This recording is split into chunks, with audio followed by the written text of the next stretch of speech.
नमस्कार दोस्तों, welcome to the Nifty trader. दोस्तों, निफ्टी ट्रेडर में आपका एक बार फिर से स्वागत है। तो आज वीडियो बहुत लेट पोस्ट हो रहा है क्योंकि डेटा जस्ट अभी अपडेट हुआ है। अभी अगर आप देखें तो एनएससी ने डेटा अपडेट किया है और उस डेटा के बिना हमारा लगभग काम एनालिसिस अधूरा रहता है। तो मैं इसके लिए माफ़ी चाहता हूँ। अब चलिए हम बात कर लेते हैं मार्केट में डेटा क्या हुआ है। कल एक्सपायरी है, कैसे वर्क करेगा डेटा। आज आप देखें बहुत बड़ा मोमेंटम था दोनों साइड, तो इसका वजह क्या रहा उसमें हम चर्चा करेंगे। कल मार्केट में क्या हो सकता है उसके लिए थोड़ा डेटा के ऊपर तहकीकात करेंगे। उससे पहले थोड़ा सा हम डिस्क्लेमर देखते हैं कि जो भी हम बात करेंगे only for educational and informational purpose होगा। मैं कोई सेवेस्टर एडवाइजर नहीं हूँ, आपको अपने सर्टिफाइड फाइनेंशियल एडवाइजर से सलाह लेना है, उनके ही सलाह पर ट्रेडिंग इन्वेस्टिंग करना है। ये चैनल कभी भी आपके प्रॉफिट एंड लॉस में कोई रिस्पॉन्सिबिलिटी नहीं लेता है, only for educational and informational purpose है।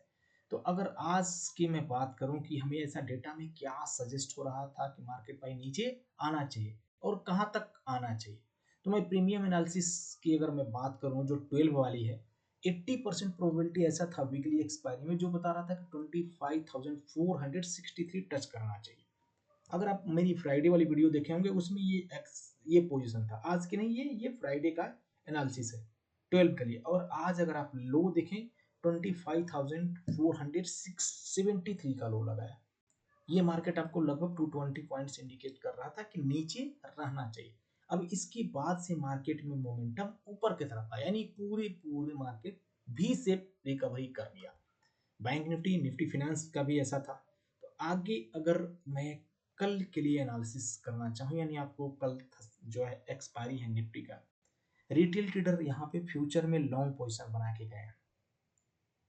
डीआई यहाँ आज एक्टिविटी नहीं किया है। एफआईआई थोड़ी सी लॉन्ग पोजीशन बना है, शॉर्ट पोजीशन इन्होंने अभी भी बनाई है।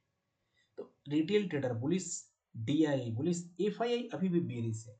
और प्रो के पास आप देखें बुलिश पोजीशन है फ्यूचर में, यानी फ्यूचर अभी भी ये बुलिश पोजीशन कैरी कर रहा है। आज बेरिश पोजीशन इसने नीचे क्लोज की थोड़ी सी। ओवरऑल रिटेल ट्रेडर बुलिश है, DII bullish, pro bullish, FII यहाँ पे बेरिश पोजीशन कैरी कर रहा है फ्यूचर में। स्टॉक फ्यूचर में retail trader long position carry कर रहे हैं, डीआई शॉर्ट पोजीशन बनाया है, एफआईआई थोड़ी सी लॉन्ग, प्रो भी थोड़े लॉन्ग पोजीशन कैरी कर रहे हैं। Overall DI bearish position carry कर रहा है। अब मेन ऑप्शंस का डेटा है। ऑप्शंस के डेटा में अगर आप देखें तो आज पूरा मार्केट में भगदड़ मचा हुआ था दोनों साइड से। अब रिटेल ट्रेडर ने कॉल साइड की एक्टिविटी में दोनों पोजीशन क्लोज की, कॉल बाइंग की भी एंड कॉल सेलिंग की भी। तो मैक्सिमम पोजीशन इन्होंने बाइंग की पोजीशन क्लोज की है। 41,000 अभी इनके पास कॉल बाइंग, 4,81,000 कॉल की सेलिंग है, सॉरी पुट की। ये क्या है, कोट पुट की राइटिंग है, यानी वो पुट राइट करके गए हैं। राइट मीन्स क्या होता है, पुट सेल करके गए। तो ये बुलिश व्यू अभी भी रख रहे हैं। कल भी इनके पास बुलिश था मार्केट। आप देखें कि मार्केट कितना नीचे गिरा, उसके बाद यू टर्न लिया। अगर मैं रेट ऑफ चेंज की बात करूं, आज जो पोजीशन बना हुआ है 8,17,000 पुट बाइंग, 7,92,000 पुट की सेलिंग, यानी यहाँ पे 25,000 ज्यादा पुट बाइंग हुआ है रिटेल ट्रेडर द्वारा। तो आरओसी के आधार पर, रेट ऑफ चेंज के आधार पे थोड़ी सी यहाँ पे कॉल की सेलिंग पोजीशन बढ़ गई है और पुट बाइंग की ये बेयरिश पोजीशन कैरी कर ओवरऑल बुलिश है। अब ओवरऑल में क्या है दोस्तों कि इसमें सारे स्ट्राइक प्राइस का डेटा आ जाता है। डीआई एक्टिविटी उतना नहीं करता है। एफआईआई ने क्या किया, कॉल की बाइंग कम क्लोज की, सेलिंग यहाँ पे ज्यादा उसने क्लोज कर दिया। अगर कॉल की कोई राइटिंग ज्यादा क्लोज कर देता है, दैट मीन्स कि वो ये दिख रहा है कि मार्केट नीचे हम नहीं आएगा, ऊपर जाएगा। और put side 1,02,000 put buying, 1,22,000 put की राइटिंग कर दिया उसने। राइटिंग मीन्स आप समझिए कि पुट की सेलिंग, पुट को बेच दिया। तो ये बुलिश पोजीशन बना रहा है रेट ऑफ चेंज के आधार पे, आरओसी के आधार पे, रेट ऑफ चेंज के आधार पे बुलिश पोजीशन है। फिलहाल उसके पास कॉल में इक्वल पोजीशन है, पुट साइड उसके पास बाइंग है 2,66,000 की। तो ये जो पोजीशन इसकी बाइंग है ना, ये आपको ये देखना है कि वो हेजिंग के लिए है या फिर फ्रेश पोजीशन है। फिलहाल कल के लिए वो जो पोजीशन अभी कैरी करा थोड़ी सी बुलिश। यहाँ एक प्रो है जो इंपॉर्टेंट रोल निभाता है। अब तक इसके पास कॉल की सेलिंग थी, पुट की बाइंग थी, कॉल की राइटिंग थी, पुट की बाइंग थी। आज इधर देखें 1,88,000 कॉल बाई क्लोज किया, 2,67,000 कॉल की राइटिंग क्लोज कर दी। मैं राइटिंग मतलब फिर यहाँ बोलता हूँ कॉल की उसने सेल किया था, वो पोजीशन क्लोज किया। कॉल सेल इसने ज्यादा पोजीशन क्लोज कर दिया, यानी इसको लग रहा है कि मार्केट यहाँ से और थोड़ा ऊपर जाएगा, और ऊपर जाएगा। कितना? 78,000। तो जो कॉल के पास इसके पास राइटिंग थी 1,38,000 रह गया। और put side 2,16,000 put buying, 2,27,000 put की सेलिंग। तो ये वाली जो पोजीशन इसकी बाइंग है, पुट बाइंग, वो हेजिंग की पोजीशन है, और ये फ्रेश पोजीशन है पुट की राइटिंग की। दैट मीन्स कि एटीएम के पास उसने पुट की राइटिंग किया है। तो प्रो यहां से क्या है, वो बुलिश पोजीशन कैरी कर रहा है, यानी प्रो मार्केट में बुलिश है एज पर दिस डेटा। और सेम एक्टिविटी अगर आप देखें तो बात हुआ था हमारे टेलीग्राम पे भी कि यहाँ पे डेटा बेरिश था, हमने बता किया था कि 11 बज के कि यहाँ पे कॉल बाइंग करना, लेकिन न्यूज आया और उसने अपनी पोजीशन 25,700 पर पुट की सेलिंग करना शुरू कर दिया, पुट की राइटिंग करना शुरू कर दिया, और मार्केट को ऊपर लेके चले गए। आप देखें 1 o'clock, ये उस समय 644 लगभग चल रहा था मार्केट, 797 25,700 पुट की राइटिंग करके ऊपर चला गया। तो नेक्स्ट डेटा क्या इंडिकेशन कर रहा है, प्रीमियम हमें क्या सजेस्ट कर रहा है कल के लिए?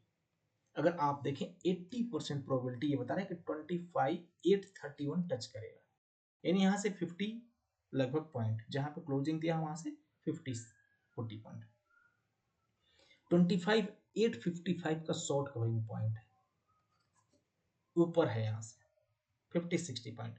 ये हमारा support, neutral point, resistance. Current month में बैंक निफ्टी 73% ये बता रहा है, 59,477 ऊपर, ही ऊपर बता रहा है। निफ्टी फिनांस 91% बता रहा है, 27,781 लगभग 261 पॉइंट ऊपर। मिड कैप थोड़ी सी बेरिश है, ये हमारे 12 के थे, ये हमारे 13 के, यानी as per premium Nifty and bank Nifty ऊपर है।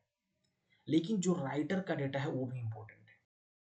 तो अगर मैं राइटर की बात करूं, 56%, 58% राइटर कॉल में, 44%, 42% राइटर पुट में, यानी राइटर थोड़े से कॉल में है, लेकिन बायर यहाँ पे आप देखिए ज्यादा कॉल में बैठा हुआ है। तो ये बायर और पुट की राइटर अगर मान लेते हैं तो स्लाइटली बुलिश हो गया डेटा, क्योंकि ये स्ट्रॉन्ग नहीं है, 70% नहीं। सेम बैंक निफ्टी में 52-48, 55-45, यानी ये राइटर न्यूट्रल है, बायर भी यहाँ पे न्यूट्रल है, तो बैंक निफ्टी न्यूट्रल है, निफ्टी थोड़ी सी बुलिश। निफ्टी फिनांस में भी न्यूट्रल, 55-59 यहाँ पे बायर पुट में, तो ये bank Nifty neutral, Nifty finance slightly bearish. Mid cap 59-60 यहाँ पे 53 है, यानी पोजीशन स्लाइटली निफ्टी का मैं मान सकता हूँ थोड़े से ऊपर की तरफ, bank Nifty, fin Nifty, mid cap Nifty writer के हिसाब से न्यूट्रल। लाइव का डेटा इंपॉर्टेंट हो जाता है कल का बहुत, क्योंकि कल एक्सपायरी है। अब आप यहाँ पे अगर देखें, जो नेक्स्ट हमने ये भी बात किया था कि नीचे आपको सपोर्ट जोन है, जो क्या है, इमीडिएट है। मार्केट यहाँ से गिरा, इस लेवल तक फर्स्ट कैंडल नीचे, यहाँ तक आने के बाद आप देखें जो ये लेवल सपोर्ट, अब कहाँ पे सपोर्ट लेगा ये डेटा बता पाएगा दोस्तों। 25,471 ये पहले का डाला हुआ, यहाँ से यहाँ तक मार्केट और ये लेवल तक, फिर इस लेवल के ऊपर इसने सपोर्ट लिया मार्केट, इसके बाद 25,736 के लेवल पर मार्केट रुका और वहां से ऊपर नेक्स्ट 25,851 जो हमारा शॉर्ट कवरिंग पॉइंट भी एक बन रहा है, ये टारगेट की प्रोबेबिलिटी है। ऊपर निकलेगा 25,983, नहीं अगर नीचे आता है तो 25,736 का जो लेवल आ रहा है ये हमारा सपोर्ट जोन है। लाइव में इंपॉर्टेंट डेटा आपको काम आएगा। बैंक निफ्टी सपोर्ट 58,841 ये लेवल आपको पहले से पड़ा हुआ है, रेजिस्टेंस से सपोर्ट के पास, नेक्स्ट रेजिस्टेंस के पास 59,590, फिलहाल रेजिस्टेंस ऊपर नहीं निकलेगा 62,35 ये लेवल हो जाएंगे। इसके बाद आप सेंसेक्स देखें तो सेंसेक्स में भी रेजिस्टेंस के बाद सपोर्ट जोन, अब रेजिस्टेंस की तरफ 84,600, 83,220 सपोर्ट जोन। और अगर फ्राइडे वाली वीडियो देखे होंगे तो हमने बात किया था कि ये हमारा एक सपोर्ट है। Nifty finance support zone 27,300, resistance 27,560, इस लेवल को ऊपर ब्रेक करता है 27,756 तक जाने की प्रोबेबिलिटी हो जाएगा अगर ऊपर निकलता है। मिड कैप की हमने बात की थी कि ये बिल्कुल बहुत ज्यादा यहाँ पे सपोर्ट है, यानी सपोर्ट यहाँ पे फास्ट पास है, तो ये एक बाइंग जो है, ये कहीं एक डिमांड जो है, यानी यहाँ पे एक डिमांड बढ़ जाता है। और इधर एक अभी जो चल रहा है वो सप्लाई जो फिलहाल 13,690 सपोर्ट है, रेजिस्टेंस 13,900, 13,800 का। और FII यहाँ आज कैश में सेल किए हैं, DI बाइंग किए हैं, मार्केट संभल नहीं रहा है दोस्तों। सब कुछ हम टेलीग्राम चैनल पर अपने लाइव में डिस्कस करते हैं, लाइव का डेटा इंपॉर्टेंट है, आप जरूर फॉलो करके रखिए। फिर से डिस्क्लेमर वही है कि जो भी हमने अभी बात किया only for educational and informational purpose. मैं कोई सेबी रजिस्टर्ड एडवाइजर नहीं हूँ, आपको अपने क्या करना है, सर्टिफाइड फाइनेंशियल एडवाइजर से सलाह लेना। मार्केट इतना मोमेंटम है दोस्तों, बिना सर्टिफाइड फाइनेंशियल एडवाइजर का सलाह के ऊपर आप ट्रेडिंग मत करिए, उन्हीं के सलाह पर ट्रेड लीजिए। खुद की एनालिसिस करिए, खुद के एनालिसिस आपको बहुत कॉन्फिडेंस देगा। मार्केट में किसी से भी सलाह मत लीजिए जब तक आप उसको जानते नहीं है। आप उसको परखिए 1 साल 2 महीना 6 महीना 10 महीना, किसी को भी। खुद की पैसे हैं आपके, जब तक आप अपने पैसे के ऊपर भरोसा रखेंगे, कोई आपके पास फोन आता है, कॉल आता है, ये ले लीजिए दोस्तों, कभी इसमें मत फंसिए। बहुत बहुत धन्यवाद, मेरा आपसे यही रिक्वेस्ट है। तो दोस्तों अगर वीडियो अच्छा लगा तो जरूर लाइक करिए, चैनल पर नहीं तो सब्सक्राइब करिए, बेल नोटिफिकेशन को प्रेस करके रखिए। मिलते हैं कल एक्सपायरी में, वीडियो थोड़ा लेट पोस्ट हुआ आज क्योंकि डेटा अभी जस्ट रिलीज हुआ है। तो दोस्तों शुभ रात्रि, मिलते हैं कल फिर लाइव में।